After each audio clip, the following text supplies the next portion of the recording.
Hello दोस्तों, स्वागत है आपका हमारे YouTube चैनल श्री कृष्ण पर, जहाँ पर हर एक कहानी भगवान के लीलाओं से जुड़ी होती है, जहाँ हर एक कहानी प्रेरणादायक होती है। तो हमारी आज की कहानी है भगवत गीता की कथा के बारे में। कथा सुनने से पहले अगर आप हमारे चैनल पर नए हैं तो चैनल को लाइक और सब्सक्राइब ज़रूर करें। कमेंट में जय श्री कृष्ण जरूर लिखें। आइए कथा की ओर बढ़ें। यह कथा है भगवत गीता की। बहुत समय पहले की बात है, जब कौरव और पांडवों के बीच का वैर अपने चरम सीमा पर पहुंच चुका था। कौरवों ने अन्याय से पांडवों का राज्य छीन लिया था। जब हर समझौते के प्रयास विफल हो गए थे, तब एक महायुद्ध निश्चित हुआ। वह युद्ध है कुरुक्षेत्र में। युद्ध के पहले दिन दोनों सेनाएं अपने आमने सामने खड़ी थी। पांडवों की ओर से अर्जुन रथ पर सवार थे, जिसके सारथी स्वयं भगवान श्री कृष्ण थे। जैसे ही युद्ध आरंभ होने वाला था, अर्जुन ने श्री कृष्ण से कहा, हे माधव, कृपा करके मेरा रथ दोनों सेनाओं के बीच ले चलो। मैं देखना चाहता हूँ कि किनसे मुझ में युद्ध करना है। श्री कृष्ण ने रथ को युद्ध भूमि के बीचों बीच ले जाकर खड़ा किया। अर्जुन ने देखा, सामने अपने ही दादा भीष्म, पितामह गुरु द्रोणाचार्य, भाई, चाचा, मामा और सगे संबंधी खड़े हैं। उन्हें देखकर अर्जुन का हृदय भर आया।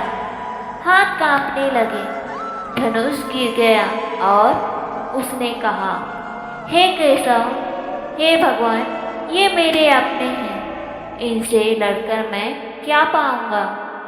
राज्य, सुख, धन सब व्यर्थ है।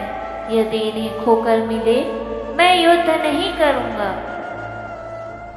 तब श्री कृष्ण मुस्कुराए और बोले, हे पार्थ, यह मोह तुझे शोभा नहीं देता।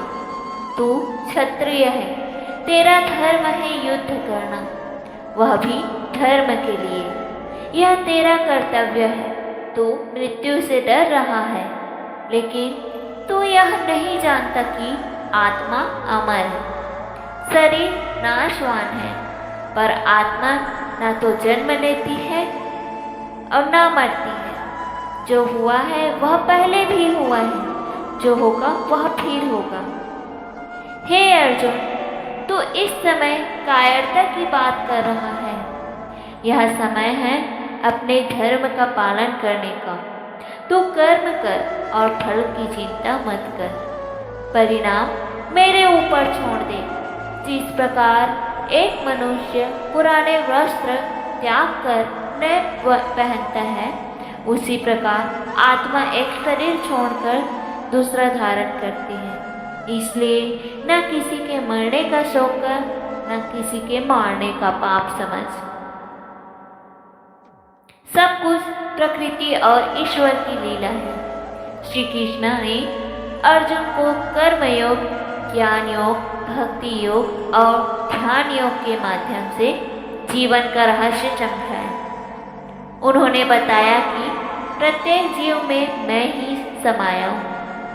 अग्नि में तेज, चंद्रमा में शीतलता, सूरज में प्रकाश और जल में रस, सब मैं ही हूँ। मैं ही रचता हूँ, मैं ही पालन करता हूँ और अंत में संहार भी मैं ही करता हूँ। फिर भगवान ने अर्जुन को अपना विश्व रूप दिखाया, अपना विराट रूप दिखाया, ऐसा रूप जिसमें ब्रह्मांड समाया था। वह दृश्य इतना अद्भुत, दिव्य और भयंकर था कि अर्जुन की आंखें चौंधिया गई।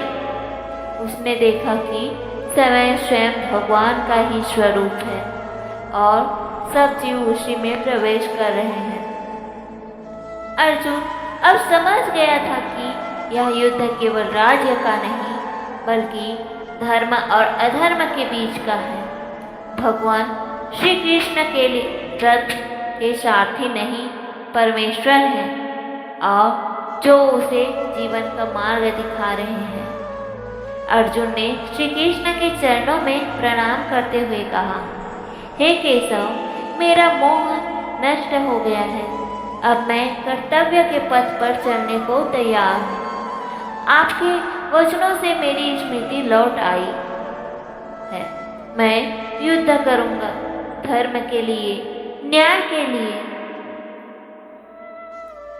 इस प्रकार श्री कृष्ण के उपदेशों से अर्जुन की आत्मा जागृत हुई और उसने धर्म युद्ध के लिए अपने धनुष को उठा लिए। इस कथा से हमें यह संदेश मिलती है कि भगवद गीता केवल अर्जुन के लिए नहीं कही गई थी, बल्कि वह हर मनुष्य के लिए है जो जीवन के संघर्षों में उलझा है।